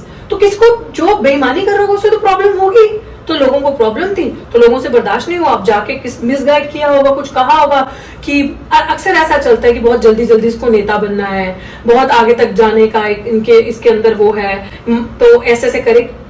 चुगलखोर ये चमचों के, मैं नहीं कहती, कांस्टेंट जी कहते हैं ना, चमचों से सावधान और चमचा युग, उन्होंने किताब लिखी थी, उन्होंने चमचों की जो असली औकात है ना उस किताब में बताई थी, तो आप भी जरूर पढ़िएगा अगर नहीं पढ़ी तो ये जो चमचे होते हैं ना, यही सबसे बड़े कपट्टी और मूवमेंट को डिरेल करना, बहुजन मूवमेंट को जो खात्मा पहुंचाने वाले ना, इस तरीके के दलिद्दर और गंदे लोग होते हैं। बहुत बड़ी बात कह रहे हो कि वही सेम कि कुछ लोग आज, मतलब मैं ये समझूं कि आप सीधा ये कह रहे हो कि कुछ लोग आज पार्टी में इस तरीके के बैठे हुए हैं जो खुद पार्टी को बढ़ने नहीं देना चाहते, ऐसा? ऑफ कोर्स, क्योंकि वो नाम जानते हैं आप? नहीं, बिल्कुल जानती हूँ मैं नाम, उनको वैसे डर भी है। हाँ, आप बता पाएंगे कौन है वो लोग? नहीं, मैं नाम नहीं लूंगी किसी का, दैट्स नॉट नाइस, मैं अपने मुंह से किसी का नाम लूं, and why would I give them undue publicity, मैं क्यों उनका प्रचार करूं, तो मैं उनका नाम क्यों लूं? वो इंटरव्यू देख के खुद समझ जाएंगे। बिल्कुल ऐसा है कि ऊपर गलत इन्फॉर्मेशन देते हैं, सही इन्फॉर्मेशन वहां तक पहुंचने नहीं देते। हो सकता है जब सुप्रीमो तक सही इन्फॉर्मेशन पहुंचे तो वो बहुत सारी चीजें खुद ही ठीक कर दे, वो बहुत सारी चीजें उनके लिए चुटकी की बात है, because experience, learned, as a women, एक सिंपैथी, एक एम्पैथी का भी फैक्टर आपके अंदर होता है, तो वो बहुत सारी चीजें जमीनी ठीक कर सकती हैं। लेकिन वो जो एक चैनल है ना, that channel is a problem, कि वो जो ग्राउंड लेवल पे हो जाता है और ऊपर तक जो ग्राउंड वर्कर की पेन है, तकलीफ है, जो इलेक्शन में, जो इलेक्शन के लिए, मूवमेंट के लिए जो चीजें होनी चाहिए, और उन कुछ लोगों, जो दुकानदारी वाले लोगों की वजह से वो चीजें खराब हो जाती हैं, दैट इज द प्रॉब्लम।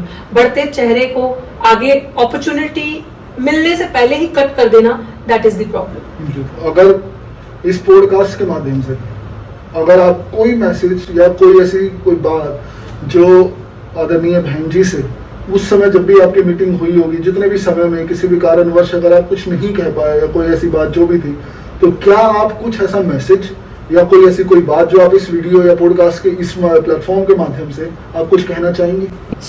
मैं डेफिनेटली आपकी बात से सहमत हूँ कि मैं अगर ये मैसेज वहां तक जाए तो it will be a great thing for me, कि एक सिस्टम होना चाहिए जरूर, कि जो ग्राउंड लेवल वर्कर की बात है ना, वो ऊपर बहन जी तक ऊपर पहुंचे, सुप्रीमो तक पहुंचे, क्योंकि ग्राउंड लेवल पे क्या हो रहा है, वर्कर क्या फील कर रहा है, वर्कर की क्या बात है, क्योंकि वर्कर आपके हाथ पैर होते हैं। तो अगर वर्कर को पता है, क्योंकि वो 24/7 उस जमीन को तैयार कर रहा है, लोगों के बीच में है, तो उसको कई बार क्या होता है कि जो मिडिल लेवल जो पदाधिकारी है, कई बार वो मिसगाइड कर देते हैं, कई बार उनकी बात जो है, उनका जो दर्द है ऊपर तक पहुंचने नहीं देते, इन्फॉर्मेशन गलत दे देते हैं। मैं अपने एक्सपीरियंस से कह रही हूँ, what ever little I have, जो मैंने एक्सपीरियंस देखा है, जो मेरे साथ हुआ है, तो मुझे लगता है कि एक चैनल होना चाहिए कम्युनिकेशन का, जिसपे ये सारी चीजें हो सके, और चेक एंड बैलेंस का सिस्टम होना चाहिए। जब तक चेक एंड बैलेंस का सिस्टम नहीं है तो वर्कर जो है वो परेशान रहेगा, तो इस तरीके का फिर जो दूसरे लोग हैं ना, जो ऑलरेडी हमें बढ़ता नहीं देखना चाहते, वो लोगों के बीच में मिस इन्फॉर्मेशन स्प्रेड करेंगे, वो हमारा नेगेटिव प्रचार करेंगे, वो फिर बताएंगे कि यार ये लोगों का तो काम ही ऐसा है, XYZ व्हाटएवर जो चलता है ग्राउंड नैरेटिव। सो ये सिस्टम जरूर डेवलप होना चाहिए कि आपकी बात वहां तक पहुंचे और वहां से दिशा निर्देश आए और उनके ऊपर एक चेक बैलेंस का सिस्टम अगर ये किया तो तुम अब जवाबदेही हो इस चीज के, तो उनसे को जवाबदेही मांगने का जरूर एक सिस्टम होना चाहिए। Strong action should be taken against XYZ जो भी है। तो ये मेरी एक स्ट्रॉन्ग वो चीज है, क्योंकि बहन जी के आगे हमारा एक्सपीरियंस तो कुछ भी नहीं है, but this should have take, ये जितनी जल्दी हो सके ये इम्प्लीमेंट होना चाहिए इस तरीके के। डॉक्टर रितु सिंह के आगे के क्या प्लान्स है कि वो किस तरीके से काशीराम जी के मूवमेंट का जो आपने जिक्र किया, बाबा साहब के मूवमेंट को आपने जिक्र किया, तो आप उस मूवमेंट को किस तरीके से आगे लेके जाने का आपका क्या प्लान है? आप किस मैं बड़ी बात नहीं करती कि जो धरना था, जो मैंने संघर्ष किया, जिसे मैं कहती हूँ कि मेरे से पूछो मैंने अपने पिंडे पे हंडाया है, हमारे पंजाबी में कहते हैं कि वो दर्द, वो चीजें मैंने सह के आई हूँ, मैं उस मूवमेंट से निकल के आई हूँ और मेरे लिए मूवमेंट ही एकमात्र रास्ता है। और मैं जिसे कहते हैं ना कि बाबा साहेब जिस सपने को, जिस मूवमेंट को जी रहे थे, जो उनका चीज थी, साहब कांशीराम जी ने उसी सेम मूवमेंट को, बाबा साहेब की जो सोशल जस्टिस के जो दायरा, जो डायमेंशन, जो भी चीजें थी, उन चीजों को धरातल पे अगर किसी ने लाया वो साहब कांशीराम जी थे। जिस तरीके से उन्होंने प्रैक्टिकली रिच ग्राउंड वर्क किया, साइकिल पे चल के, ऑर्गेनाइजेशन बना के, दलित एमेंसिपेशन पे जो एक्चुअल काम होना चाहिए था वो कांशीराम जी ने किया। संगठन की क्या ताकत होती है वो कांशीराम जी ने बताया।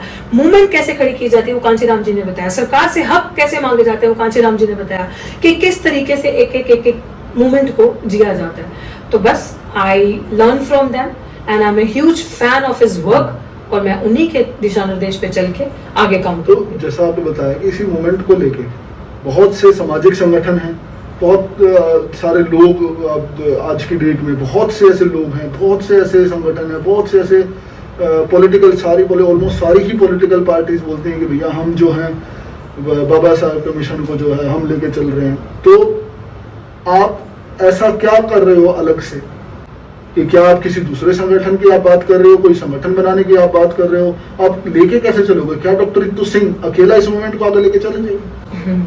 ये मास्क मैन ने सवाल बड़े तगड़े लिखे हैं, बाय गॉड। डॉक्टर तो किसी भी संगठन बनाने की बात नहीं कर रही, डॉक्टर तो बात कर रही है कि लोगों को उनके हक अधिकार के बारे में जागरूक करने की। आप भूखे से पूछोगे ना कि वो देख जहाज, वो कहेगा रोटी। आप भूखे को पूछोगे ना, देख आसमान का रंग नीला, वो कहेगा रोटी। आप उसको कहोगे ना चला, देख कितनी अच्छी चीज है, कितना चमकता हुआ ये गाड़ी है, वो कहेगा रोटी। मेरे समाज का वो हाल होता है। मेरे समाज को अगर आप गांव-गांव में, जिलों में, अंदर तबके में, रूरल एरियाज में जाकर देखोगे ना, खाने को खाना नहीं है। पता नहीं हम लोग जितना खाना वेस्ट कर देते ना, उतना उनका 3 टाइम का मील होता है। तो मुझे उस लेवल पे काम करना है, महिलाओं की स्थिति बेहतर करनी है, जो बाबा साहब का सपना था। मुझे उस लेवल पे काम करना है कि सबसे ज्यादा जो ड्रॉप आउट रेट स्कूल से हो रहे हैं वो हमारे समाज की बच्चियों के, महिलाओं के ड्रॉप आउट रेट्स हो रहे हैं। कि क्या ऐसी प्रॉब्लम अभी तक, ऐसी हम लोग क्यों मेंटली इतना बढ़ नहीं पाए कि हम अपनी बच्चियों को पढ़ने नहीं देते, अपने बच्चों को काम नहीं करने देते, स्कूल से ड्रॉप आउट हो जाते, तीसरी चौथी पढ़ती है, स्कूल छोड़ के आ जाती है क्योंकि घर की स्थिति ऐसी है कि पैसा नहीं है, किसी के घर पे काम करने जा रही होती है। Should I sit there and watch the show कि मेरा हिस्से का काम कोई और करेगा? नहीं, मेरे हिस्से का काम मुझे करना होगा। मुझे किसी को नहीं देखना कि कोई क्या कर रहा है, मुझे ये देखना है कि मैं क्या कर रही हूँ, मुझे अपनी लकीर बड़ी करनी है। That's what I will do. और मैं यही करूंगी, आगे धरातल पे जाके जमीन को मजबूत करूंगी।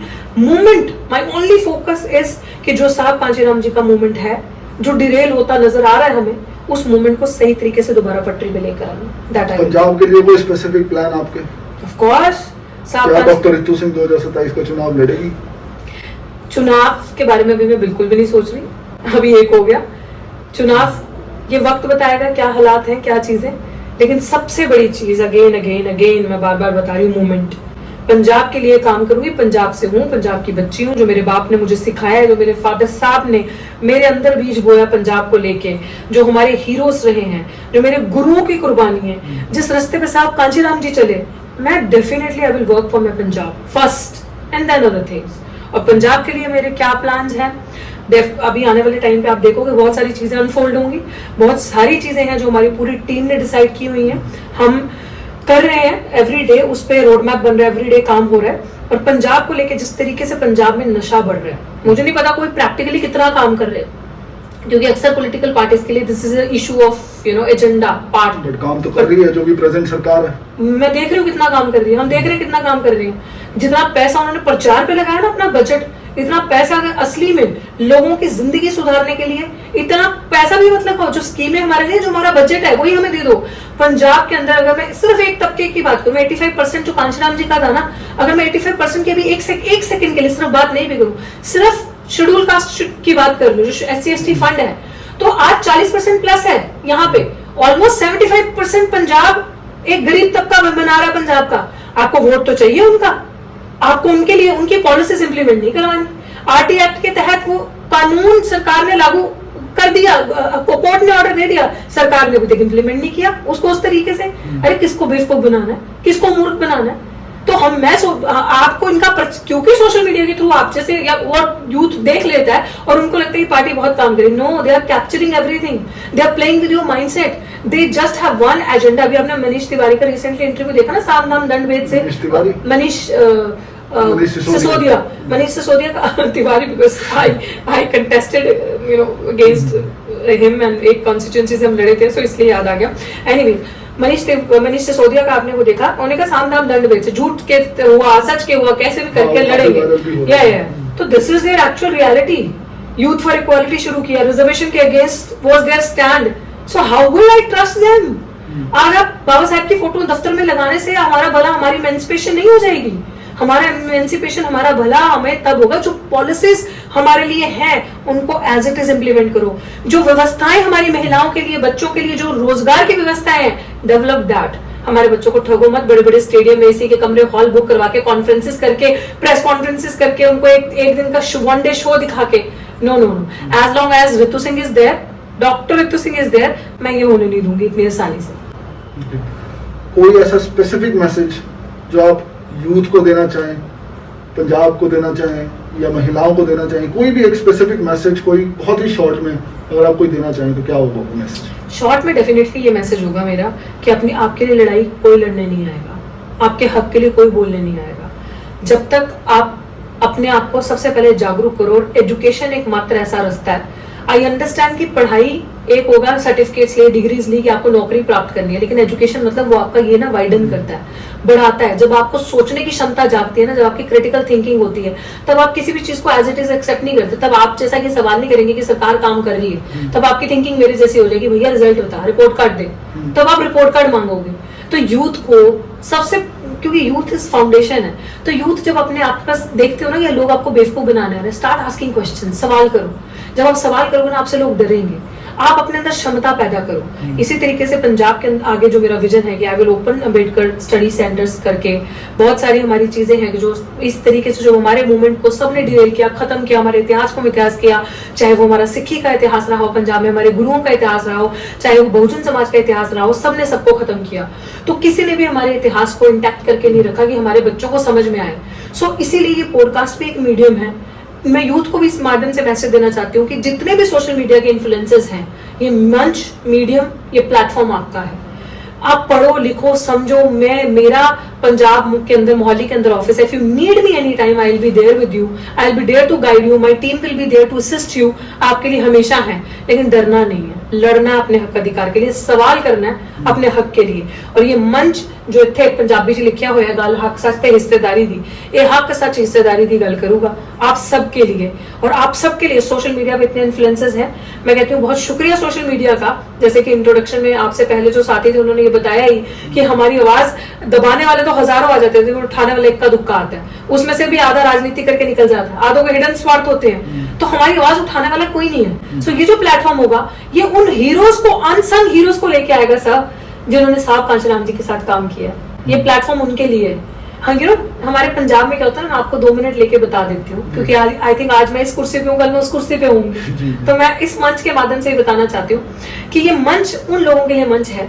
हमारे पंजाब में क्या होता है ना, अक्सर हर जगह ही होता होगा कि जो दादा होता है ना, दादे का दोस्त भी दादा ही होता है, चाचे का दोस्त भी चाचा ही होता है। तो जो साहब कांशीराम जी के साथ काम किए हीरे है ना, वो भी हमारे लिए साहब कांशीराम जी हैं। वो अनसंग हीरोज। मैं आजकल एक किताब पढ़ रही हूँ जिसमें कांशीराम जी की पूरी हिस्ट्री स्टोरी लिखी हुई है कि वो क्या कहते थे, कैसा है। कुछ 415 पन्नों की किताब है जिसमें उन्होंने एक एक चीज बताई है कि रफ्तार ना स्पीड कम हो चलेगी, लेकिन रास्ता आपका अपना होना चाहिए। उसी रास्ते पे मैं काम कर रही हूँ। और ये जो रास्ता ना, मेरी स्पीड कम लगे लोगों को, मेरे बारे में कमेंट करना करो।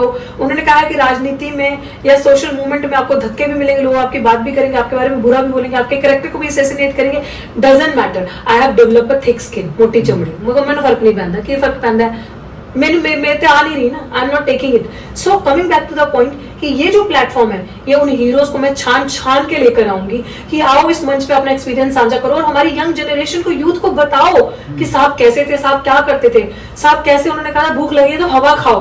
कोई कह सकता है भूख लगी है हवा खाओ, मतलब क्या विजन होगा उनका। तो लोगों को बताना दिस इज योर इतिहास, ये आपका इतिहास है, क्योंकि बाबा साहेब को उन्होंने जिया है, उन्होंने जमीन पे हमारे बीच में रहा है। सो जब हम उनसे मिलेंगे ना, तब हम कांचीराम जी के नजदीक जाएंगे। जिन हीरोज ने उनके साथ काम किया, साहब के साथ, हम बाबा साहेब के नजदीक जाएंगे। सो ये प्लेटफॉर्म उनके लिए है, जिनको हम भूल गए, जिनको हमने बिल्कुल नामो निशान खत्म कर दिया है।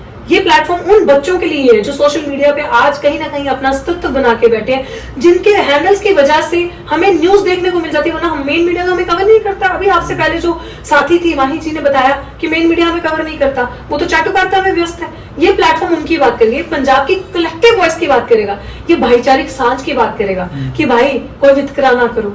गुरुओं की सिखलाई थी ना, उन गुरुओं की सिखलाई पे चलो। पंजाब जो था ना, गुरु सतगुरु रविदास जी ने कहा, ऐसा चाहूं राज में जहां मिले सबन को अन्न, छोट बड़े सब सम रहे, रविदास रहे प्रसन्न। ये चीजें जो है ये इंप्लीमेंट करना। बेगमपुरा राज को लाऊं, कौन बताएगा बच्चों को, बेगमपुरा शहर को लाऊं, ये जो चीजें हैं, ये चीजें जो है धरातल पे आएंगी। खालसा राज की जो हम बात करते हैं, विच इज अ प्योरिटी, कि किस तरीके से वो खालिस, वो प्योरिटी कि लंगर की पंक्तियां लगी हैं, आप गुरुद्वारे में बैठे हो, आप कहीं पे भी भाईचारिक सांझ में बैठे हो, तो वहां पे नाम जप रहे हो, वन छक रहे हो, लंगर खा रहे हो, कोई आपसे आपकी जाति, कोई आपसे आपका धर्म नहीं पूछेगा, कोई आपसे हेट नहीं करेगा, जाति के आधार पर आपसे अत्याचार नहीं होगा, आपको मारा नहीं जाएगा। ये विजन था सतगुरु का, ये विजन था गुरु गोविंद सिंह जी का। ये है असली सिक्खी, जो इतनी इसमें चलना बहुत मुश्किल है, सच में इसके लिए बहुत प्योर होना पड़ेगा। लेकिन this is my vision and this I will, मैं नहीं कहती मैं बहुत कर जाऊंगी, लेकिन मैं जीऊंगी इसको और मैं करके दिखाऊंगी। मैं कहती हूँ ना, हो सकता है कि आगे लोगों को लगे, जैसे आपने कहा कि आप अकेली, आपके सवाल में था, मैं पढ़ के बता देती हूँ। मैंने एक तस्वीर खींची थी इस पॉडकास्ट के लिए, साहब कांचीराम जी कहते हैं, आपने कहा कि आप अकेले करोगे, और कांचीराम जी को भी किसी ने ये चीज पूछी थी कि आप अकेले ही करी जा रहे हो या आपके जाने के बाद इसका क्या होगा। उन्होंने कहा कि मेरी विचारधारा आने वाले 10,000 सालों तक जिंदा रहेगी, कोई भी ब्राह्मणवादी माई का लाल इसको खत्म नहीं कर सकेगा।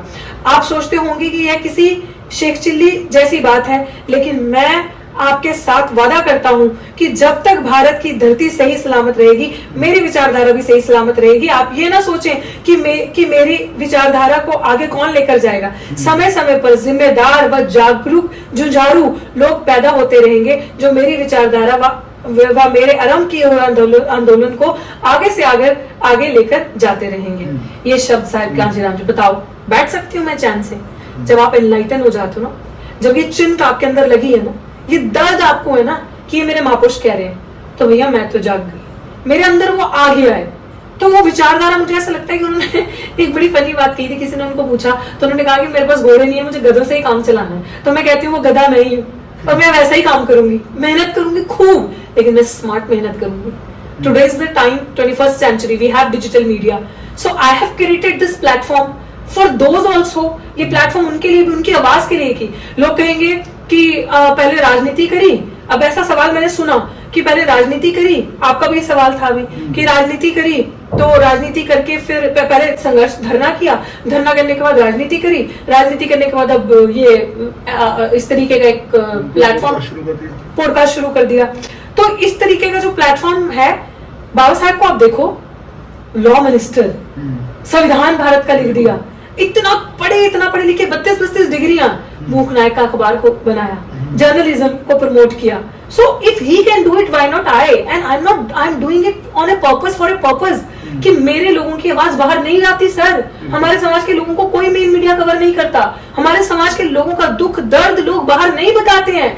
कौन बताएगा? कौन कांचीराम जी के साथ काम किए जो हीरोज हैं, उनको कौन प्लेटफॉर्म देगा? कौन बताएगा? This platform is for them. ये उन लोगों के साथ जो गांव के अंदर जो अत्याचार होता है, जो बहन बेटी मारी जाती है, अत्याचार होता है, रेप होता है, जो कोई सरपंच उठती है महिला बनने के लिए, सपना देखती है, उसको बनने नहीं दिया जाता, उनके साथ धक्के होते हैं, ये प्लेटफॉर्म उनके लिए है। एज सिख जो मिनोरिटीज के साथ अत्याचार हो रहा है, जो हमारे हक अधिकार नहीं मिलते, आए दिन हमारी आप देखते हो कि सिख महिला का परना उतार दिया, ऐसे हर दूसरे दिन आप देखो, हर दूसरे दिन एट्रोसिटीज, हर दूसरे दिन कहीं ना कहीं आता है, किसी बुजुर्ग को मार दिया, किसी बुजुर्ग की पग उतार दी। तो ये कब तक चलेगा? तो इस प्लेटफॉर्म पे बात होगी और कोई मीडिया कवर नहीं करेगा। आप देखो किसी भी मीडिया में ये सुर्खी नहीं है, तो ये प्लेटफॉर्म बात करेगा सिंपल गल हक सच ते हिस्सेदारी की, आपके हक की बात, आपके सच की बात कि जो असलियत में चीज हुई है वो इस प्लेटफॉर्म पे आएगी, और आपकी हिस्सेदारी की बात कि भैया बहुत हो गया। आप साहब ने कहा था हुक्मरान बनना है, हम तो भूल ही गए वो विजन। उन्होंने कहा था जिसकी जितनी संख्या बारी उसकी उतनी हिस्सेदारी। असि कितने साडी हिस्सेदारी कहाँ पे है? बड़े प्राउडली मैं कहती हूँ कि पंजाब में लोग नारे लगाते हैं, ये नारा उस टाइम पे वैलिड था, कांशीराम तेरी नेक कमाई, तूने सुत्ती कौम जगाई, जिनने सुत्ती कौम पंजाबी में कहते जिनने सुत्ती कौम जगाई, ये उस टाइम पे वैलिड था सर। आज इट्स नॉट वैलिड। जागे हम हो गए, जाग गए, दसो मैंने किन्ने जागे? जो जागे पे है ना, हम तो उन्हें भी सुला रहे हैं, सो जा सो जा, कुछ नहीं रखा इसमें, सो जा, नौकरी कर, पैसा खा। इसके लिए थे क्या हम? इसके लिए हमारी चीजें थी, इसके लिए जन्म हुआ था, मतलब जन्म के इसके लिए मूवमेंट को समझा था हमने। ये सब कब तक चलेगा? सो वो रियलिटी, वो एनेक्डोट्स, वो चीजें जो आपका एक रिच हेरिटेज है, उन सब चीजों के लिए प्लेटफॉर्म है। और ये प्लेटफॉर्म बहुत जरूरी था डॉक्टर रितु को क्रिएट करना। मैं हो सकता है मैं 24 घंटे यहाँ पे ना बैठूं, ये प्लेटफॉर्म आगे ये प्लेटफॉर्म मूविंग पॉडकास्ट भी रहेगा। जमीन पे जो हम काम कर रहे होंगे, जब हम जमीन पे लोगों के बीच में, गांव के बीच में जाएंगे, वो गांव के रिच नैरेटिव जो रियलिटी है वो मैं लोगों को दिखाऊंगी कि दिस इज द रियलिटी। यहाँ हमारे हक मारे जा रहे हैं, यहाँ हमारे साथ ठगी बेईमानी हो रही है, वो सारी चीजें इस प्लेटफॉर्म पे आपको देखने को मिलेंगी, पंजाब के अंदर, वर्ल्ड वाइड भी। जहां से आपको देखना है एंजॉय करो, देखो RS TV, doctor Ritu Singh, podcast with doctor Ritu Singh. आपका बहुत बहुत धन्यवाद आपके समय के लिए ma'am, thank you so much. Thank you, मेरे प्लेटफॉर्म पे मेरा धन्यवाद, बहुत शुक्रिया। ये थी हमारे साथ डॉक्टर रितु सिंह। अब मिलेंगे नेक्स्ट एपिसोड में, तब तक के लिए मास्क मैन का धन्यवाद।